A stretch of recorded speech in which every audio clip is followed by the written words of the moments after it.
दोस्तों केवीएस यानी कि केंद्रीय विद्यालय संगठन की ओर से डिटेल्ड नोटिफिकेशन जारी कर दिया गया है और इस बार नोटिफिकेशन में कई सारे चेंजेस भी देखने को मिल रहे हैं। जैसे कि जो लोग सीटेट में इस बार अपीयरिंग हैं उनके लिए एक कंडीशन लगा दी गई है। बीएड वाले भी प्राइमरी में शिक्षक भर्ती में शामिल हो सकते हैं। एज लिमिट के बारे में जो नया क्राइटेरिया है और साथ ही साथ ये भी कि इस बार जो सिलेबस है वो चेंज हुआ है। तो सारी चीज़ें मैं आपके साथ डिस्कस करूंगा।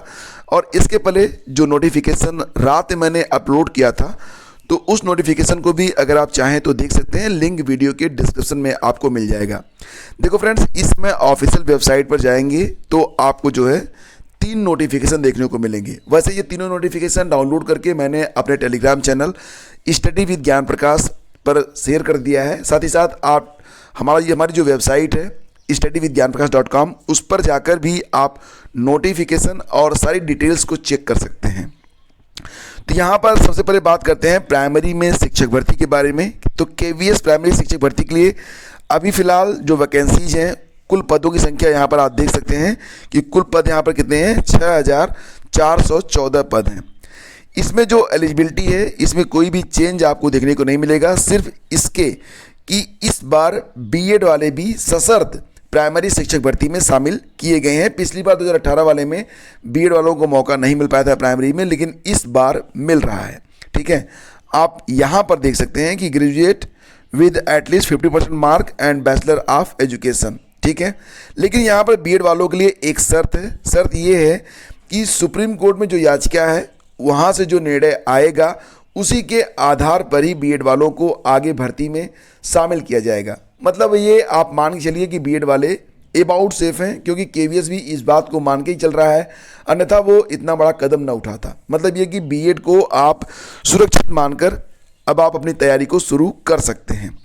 अच्छा, एज रिलैक्सेशन के बारे में कुछ लोग जानना चाहते थे, बताना चाहूँगा कि अगर आप SC/ST कैंडिडेट हैं तो आपको 5 साल, OBC को 3 साल और वुमेन ऑल कैटेगरीज को 10 साल तक की छूट इसमें मिलती है।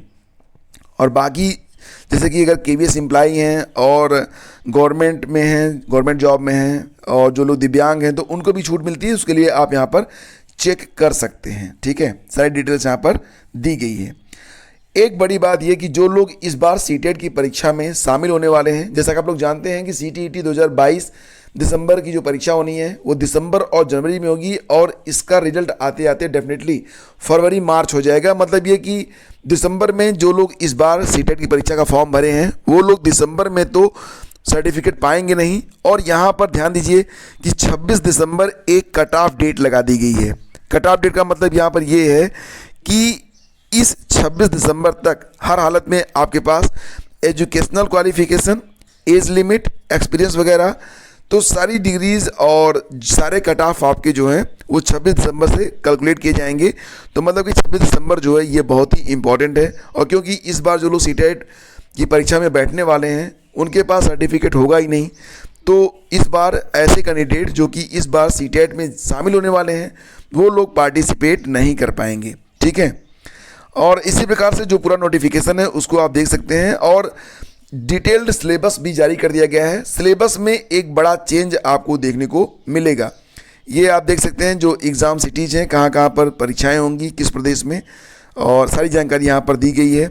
यूपी के बारे में कहाँ कहाँ पर परीक्षाएं होंगी तो आप यहाँ पर देख सकते हैं। यहाँ पर आप चेक कर लीजिए यूपी में कहाँ कहाँ पर परीक्षा होने वाली है। ठीक है, तो सारी जानकारी आपको यहाँ पर मिल जाएगी। तो फ्रेंड्स, ये थी पूरी इन्फॉर्मेशन। और चलिए मैं आपको दिखाता हूँ कि सिलेबस में क्या चेंजेस इस बार किए गए हैं।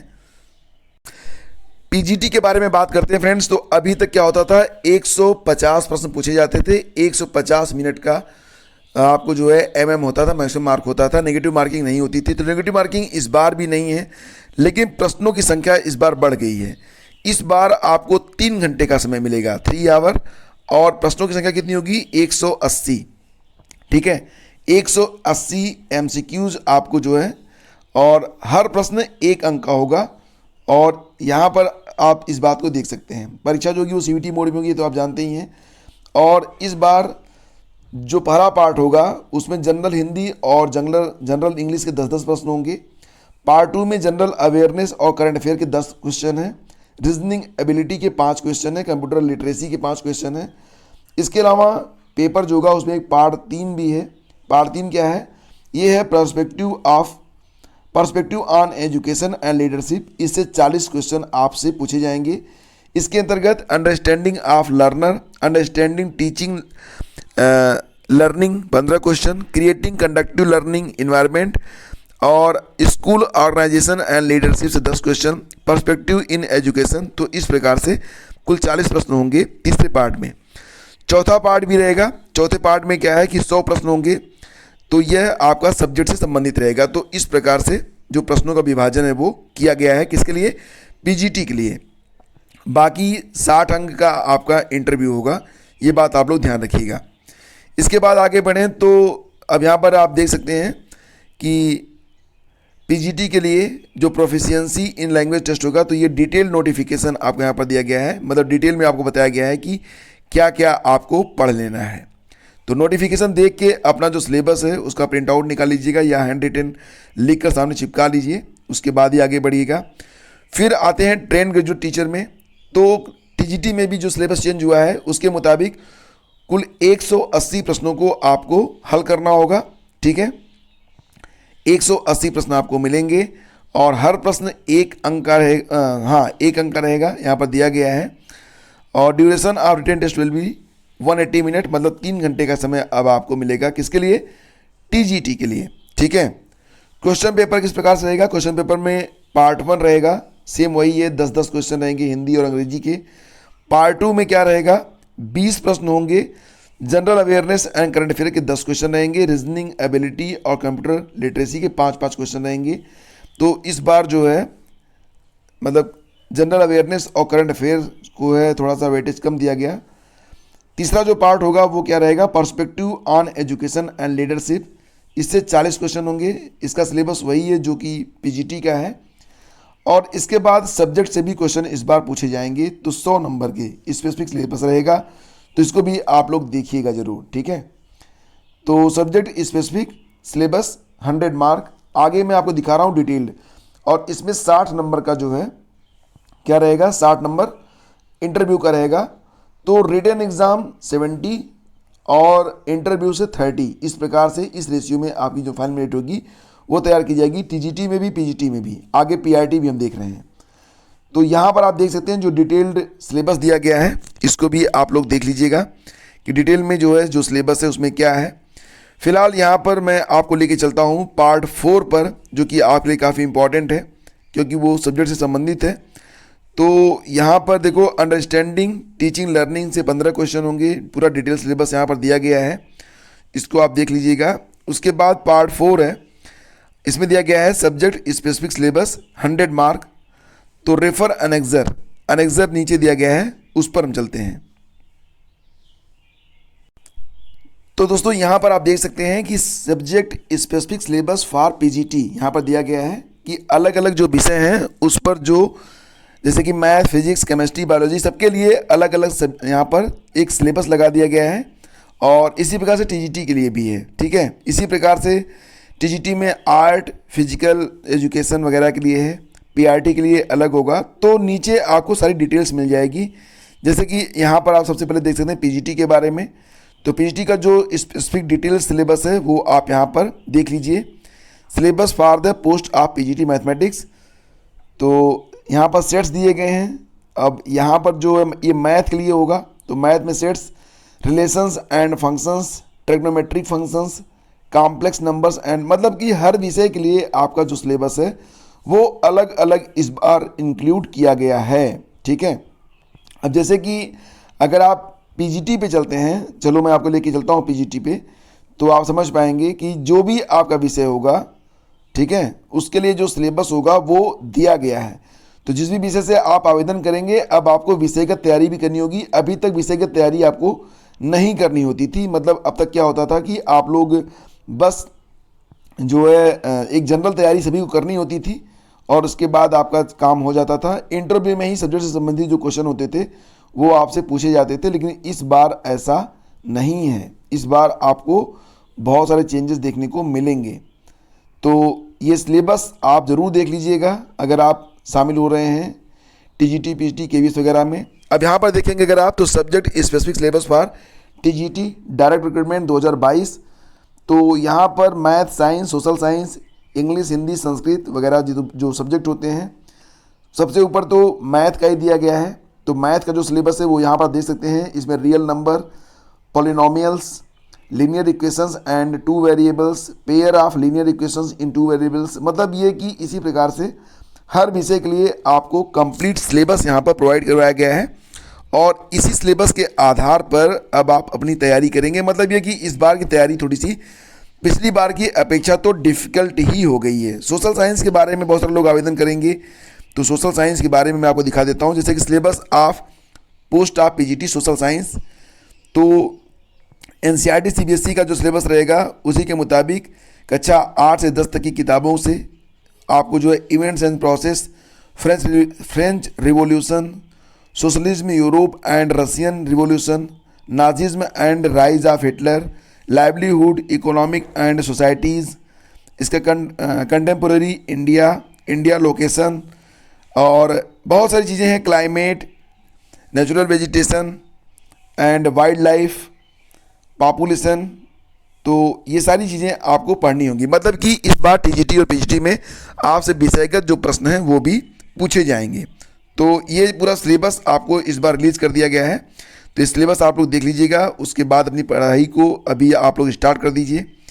तो लाइब्रेरियन के लिए और भी जो पूरा डिटेल सिलेबस है वो सारी जानकारी आपको यहाँ पर दे दी गई है। मतलब इस बार चेंज ये हुआ कि समय भी बढ़ा दिया गया है, प्रश्नों की संख्या भी बढ़ा दी गई है। जो एक रेशियो था रिटेन और इंटरव्यू का 85 रेशियो 15, उसको घटाकर अब 70 रेशियो 30 कर दिया गया है। मतलब इंटरव्यू को भी अब आपको वेटेज देना होगा। इंटरव्यू में जितने अंक आप हासिल करेंगे उससे भी आपके सिलेक्शन पर प्रभाव पड़ेगा। तो इस प्रकार से बहुत सारे चेंजेज आपको केवीएस में देखने को मिल रहे हैं। सबसे बड़ा चेंज तो यही है कि इस बार जो है जो परीक्षा होगी वो सीडीपी मोड में रहेगी, मतलब कंप्यूटर बेस्ड टेस्ट होगा और उसमें भी समय आपको 3 घंटे का मिल रहा है, पहले 2.5 घंटे का था। प्रश्नों की संख्या भी बढ़ा दी गई है और पहले टीजीटी में सब्जेक्ट नहीं आता था, इस बार हर विषय के लिए आपको सब्जेक्ट वाइज स्टडी करनी पड़ेगी। ठीक है।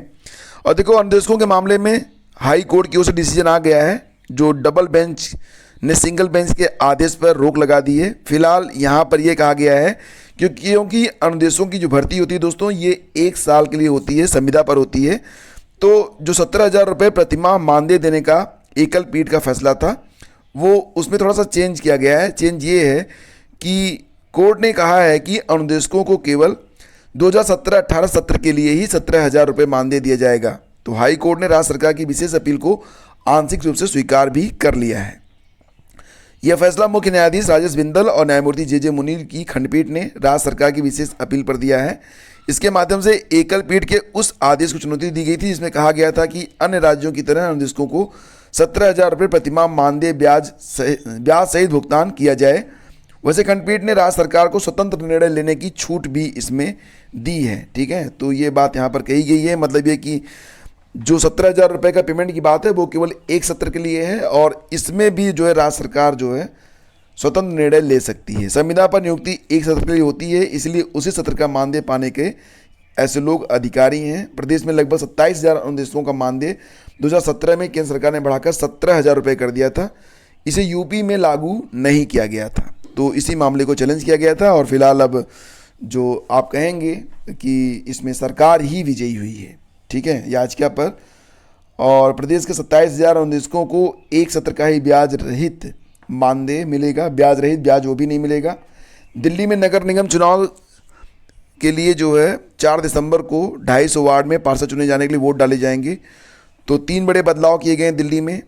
ड्राई डे घोषित किया गया है 3 दिनों के लिए और साथ ही साथ ये भी है कि स्कूल कॉलेज शनिवार और रविवार को बंद रहेंगे। ये चेंजेस मिलेंगे। जूनियर असिस्टेंट भर्ती 2019 में रिक्त पदों को न भरने का पर जवाब तलब। तो इलाहाबाद हाईकोर्ट ने जूनियर असिस्टेंट 2019 भर्ती में 1403 खाली बचे पदों पर नियुक्ति नहीं किए जाने के मामले में राज्य सरकार और यूपी SSSC से जवाब मांगा है 3 हफ्ते में। आदेश सेंटिसिंग और 12 अन्य की याचिका पर सुनवाई करते हुए न्यायमूर्ति विक्रम डी चौहान ने दिया। याची की ओर से तर्क दिया गया कि खाली 1403 पदों पर भर्ती की बजाय कैरी फॉरवर्ड किया गया है। तो इस पर जो है जो रिक्त पद हैं उस पर जानकारी मांगी गई है क्यों इसे भरा नहीं गया है। प्रदेश के नए निकायों में भर्तियां अब निकाय चुनाव के बाद होंगी। यानी कि जो नए निकाय बने हुए हैं उसमें जो भर्तियां होनी हैं उसमें निकाय चुनाव की बात की जाएगी। पहले भर्तियां पहले कराने की तैयारी थी, लेकिन अब समय कम होने की वजह से इसे टाला गया है। नए निकायों में अतिरिक्त प्रभार देकर काम चलाया जाएगा। और प्रदेश में वर्ष 2017 से लेकर अब तक 109 नई नगर पंचायतें बनाई गई हैं। और देखो, यूपी में फरवरी के महीने में एक सम्मेलन होने वाला है, ग्लोबल इन्वेस्टर समिट। तो इसके लिए अब तक कुल 1.25 लाख करोड़ के MOU फाइनल हुए हैं। इससे जो युवा हैं उनको 5.5 लाख से ज़्यादा युवाओं को रोज़गार मिलेगा। आपको पता होना चाहिए कि लखनऊ में ये समिट होने वाला है। तो इस कड़ी में प्रदेश सरकार 30 नवंबर तक कुल 1,68,000 करोड़ रुपए के निवेश प्रस्ताव मिल चुके हैं। इसमें 1.25 लाख करोड़ के प्रस्तावों पर MOU की जो प्रक्रिया है वो पूरी हो चुकी है। तो लखनऊ में 10 से 12 फरवरी तक ये समिट होगी। इसके बाद लगभग 5.5 लाख से ज़्यादा युवाओं को जॉब मिलने की इसमें पूरी संभावना है। तो दोस्तों, ये थी आज की पूरी अपडेट। अगर KVS के बारे में या किसी भी प्रश्न पर आपके मन में कोई डाउट है तो कमेंट कीजिएगा, हमसे मिलिए। आप हमारे टेलीग्राम चैनल स्टडी विद ज्ञान प्रकाश पर, वहाँ पर भी आप हमसे बात कर सकते हैं। अगर कुछ लोग कहते हैं कि टेलीग्राम चैनल को कैसे ज्वाइन करें, तो कुछ नहीं करना है आपको। सिंपली आप लोग इसी वीडियो के डिस्क्रिप्शन में आपको लिंक मिलेगा, वहाँ पर आप क्लिक कीजिएगा या अपने ब्राउज़र में आप टाइप कीजिए HTTPS 2 बार बिंदी वाला लगाइए, स्लैश लगाइए, लिखिएगा telegram.me और डैश ऐसे स्लैश लगाने के बाद लिखिएगा स्टडी विद ज्ञान प्रकाश। लिंक पर क्लिक करेंगे, पहुँच जाएंगे आप हमारे टेलीग्राम चैनल पर। Thank you so much, have a great day, जय हिंद।